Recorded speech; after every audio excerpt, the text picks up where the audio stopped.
Lok Sabha ticket ಹಂಚಿಕೆ ವಿಚಾರಕ್ಕೆ ಅಸಮಾಧಾನ ಬಹಿರಂಗವಾಗಿ ಸ್ಫೋಟಗೊಂಡಿದ್ದು ಯಾವಾಗ ಯಾವ ಪಕ್ಷದಲ್ಲಿ ಅಂತಂದ್ರೆ ತಟ್ಟಂತ ನೆನಪಾಗೋದು ಈ ಪ್ರಭು ಚೌಹಾಣ್ ಅವರು ಸ್ಟೇಜ್ ಮೇಲೆ ಬಹಿರಂಗ ಸಮಾರಂಭವನ್ನು ನಡೀತಾ ಇತ್ತು, ಅಲ್ಲಿ ಅಡ್ಡಡ್ಡ ಬಿದ್ದೇ ಬಿಟ್ರು.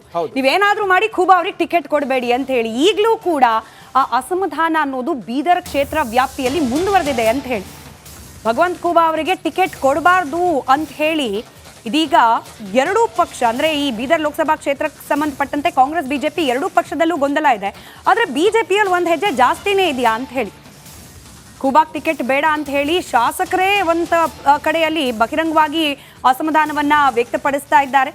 ಇನ್ನು ಕಾಂಗ್ರೆಸ್ನಿಂದ ಈಶ್ವರ್ ಖಂಡ್ರೆ ಅವರು ಕಣಕ್ಕಿಳಿಬಹುದಾ, ಈ ರೀತಿಯ ಲೆಕ್ಕಾಚಾರಗಳು ನಡೀತಾ ಇತ್ತು. ಈಗ ಈಶ್ವರ್ ಖಂಡ್ರೆ ಅವರು ನನಗಾಗೋದಿಲ್ಲ ಅಂತ ಹೇಳಿ ಹಿಂದೆ ಸರಿದಿದ್ದಾರಂತೆ.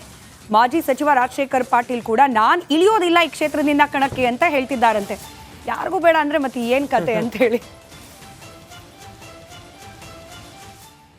ಹಾಗಾದ್ರೆ ಯಾರಾಗ್ತಾರೆ ಬೀದರ್ ಲೋಕಸಭಾ ಕ್ಷೇತ್ರದ ಕಾಂಗ್ರೆಸ್ನ ಅಭ್ಯರ್ಥಿ?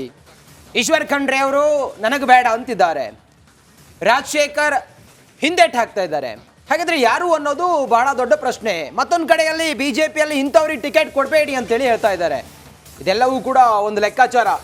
ಕಾಂಗ್ರೆಸ್ನಲ್ಲಿ ಗೆಲ್ಲೋ ಕುದುರೆಗಾಗಿ ತೀವ್ರ ಶೋಧ ನಡೆಸ್ತಾ ಇದ್ದಾರೆ ಬೀದರ್ ಲೋಕಸಭಾ ಕ್ಷೇತ್ರದಲ್ಲಿ ಕಾಂಗ್ರೆಸ್ನ ಕ್ಯಾಂಡಿಡೇಟ್ಗಾಗಿ. ಯಾರಾಗ್ತಾರೆ ಬೀದರ್ ಕ್ಷೇತ್ರದ ಕಾಂಗ್ರೆಸ್ನ ಅಭ್ಯರ್ಥಿ ಅನ್ನೋದು ಭಾರಿ ಕುತೂಹಲ ಕೆರಳಿಸ್ತಾ ಇದೆ.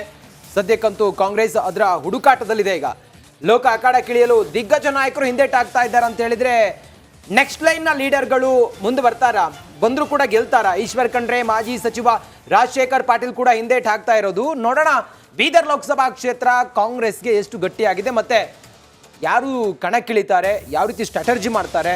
ಭಗವಂತ ಖೂಬಾನೋ ಮಗದೊಬ್ಬರು ಬಿಜೆಪಿ ಯಾವುದೇ ಕ್ಯಾಂಡಿಡೇಟ್ ಆದರೂ ಕೂಡ ಅವ್ರಿಗೆ ಹೇಗೆ ಎದುರಾಳಿ ಆಗ್ತಾರೆ ಅನ್ನೋದನ್ನ ಕಾದು ನೋಡಬೇಕಾಗಿದೆ. ನಾನೇ ಅವರಿಗೆ ಆಹ್ವಾನ ಮಾಡಿದ್ದೆ. ಹಿರಿಯರಿದ್ದಾರೆ, ಅವ್ರ ಬಗ್ಗೆ ನನಗೆ ಅಪಾರವಾದಂಥ ಒಂದು ಗೌರವ ಇದೆ.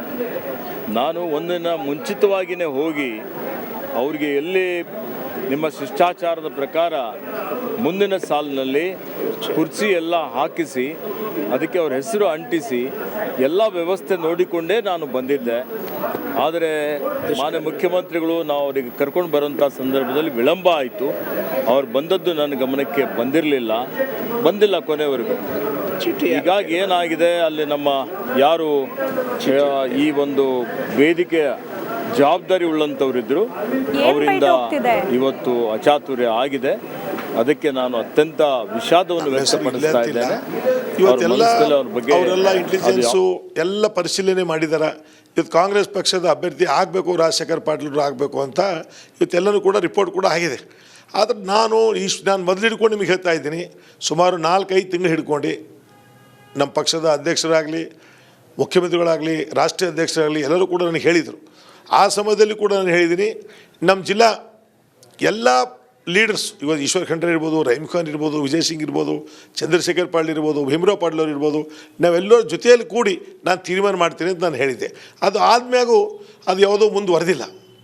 ಈಗ ಇತ್ತಿತ್ತಲಲ್ಲಿ ನಮ್ಮ ಈಶ್ವರ್ ಖಂಡ್ರೆ ಅವರ ಸುಪುತ್ರ ಆದಂಥ ಸಾಗರ್ ಖಂಡ್ರೆ ಅವರು ಕೂಡ ನಿಲ್ಲಬೇಕು ಅಂತ ಆಶೆ ವ್ಯಕ್ತಪಡಿಸ್ತಾರೆ. ತಪ್ಪೇನಿಲ್ಲ. ಸಾಗರ್ ಖಂಡ್ರೆ ಅವ್ರು ನಿಂತರೂ ಕೂಡ ಏನು ತೊಂದರೆ ಇಲ್ಲ, ನಾನು ನಿಂತರೂ ಕೂಡ ತೊಂದರೆ ಇಲ್ಲ. ಯಾರಾದರೂ ಒಬ್ಬ ಅಭ್ಯರ್ಥಿಯಾಗಿ ನಾವು ಭಾರತೀಯ ಜನತಾ ಪಕ್ಷಕ್ಕೆ ಸೋಲಿಸ್ಬೇಕಾಗಿದೆ. ನಮ್ಮ ಹೆಸರು ಇಲ್ಲೇ ಅಂತಿಲ್ಲ. ಇವತ್ತೆಲ್ಲ